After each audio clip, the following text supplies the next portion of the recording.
Do you want to lose fat right now? Stay tuned for about 5 minutes to find out how. What's going on, guys? So we're going to go through 5 top tips on how to lose fat, and hopefully by the end of this video you should be in a much better position to lose fat. Okay, so we're not going to waste any time, we're going to go straight into number 1, which is you need to get moving. What do I mean by get moving? So, go to the gym, play some sports, go for a run, go for a walk, anything that burns calories, because at the end of the day, burning calories burns fat, right? Well, it's not as simple as that, but let's just take that for tip number 1. Which leads us nicely onto tip number 2, which is a calorie deficit. Now, I'm sorry to those guys who've probably heard that thousands of times. Calorie deficit, calorie deficit, calorie deficit, calorie deficit. What is a calorie deficit? It is simply consuming less calories than you are burning in a day. Let's say you weigh about 170 pounds. Let's just take that for example. On a day of doing nothing, just breathing, sitting and doing nothing, you're probably going to be burning about 1,700 calories in a day. Now, pair that with some exercise, some general walking and household activities, you're probably going to be burning about 2,300 calories, just roughly I'm saying. To be in a calorie deficit, you need to be consuming less than 2,300 or 2,400. Let's say you consume 2,100 calories, that is a 300 calorie deficit on that day. Take that over the whole week, you're on about a 2,100 calorie deficit for the week, and you should lose fat. Now, these tips are really brief, but I will be doing some videos on each of these tips in more detail, and we'll have loads of facts and figures on the screen, so if you are into that, just hit the subscribe button and you'll get notified when that is uploaded. So let's get back on track. So tip number 3 is strength training or weight training. One thing I want to really get across to you guys is strength training is a great way of building strength, burning calories, improving fitness, strengthening joints, tendons and a whole lot more.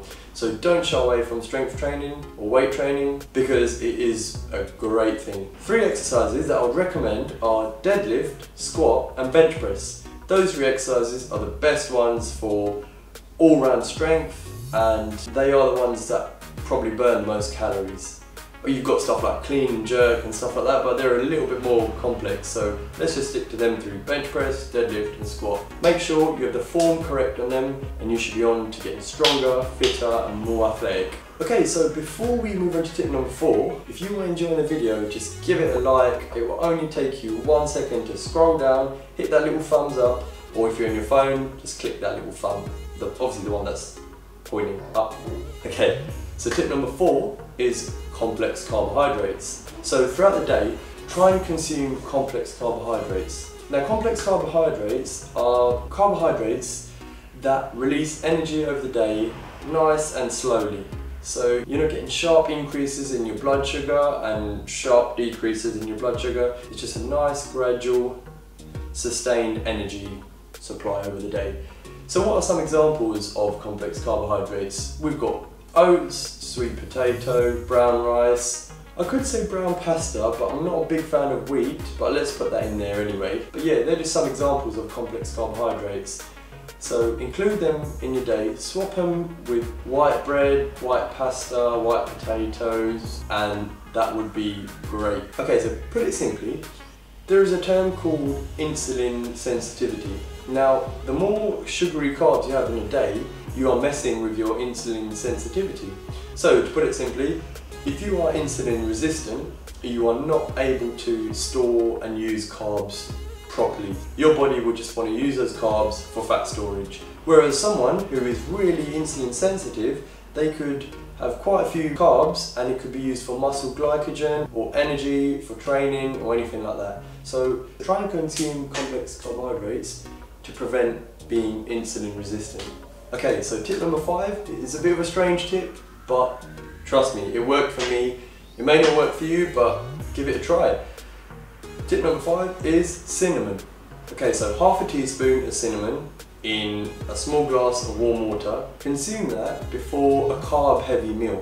Now, what the cinnamon does, it is very similar to what we just discussed in tip number 4 about insulin sensitivity. It helps to prevent sharp increases in blood sugar. So consume some cinnamon before your big jacket potato meal or your apple pie or anything. Well, you shouldn't be eating apple pie if you're watching this video. So cinnamon, and no, I'm sorry, cinnamon whirls don't count. Okay, so let's recap on those 5 tips. So tip number 1 is you need to get moving. Tip number 2 is a calorie deficit. Tip number 3 is strength training. Tip number 4 is complex carbohydrates, and tip number 5 is cinnamon. Okay, so before we end the video, I want to come up with a name for myself and you amazing people who are following me.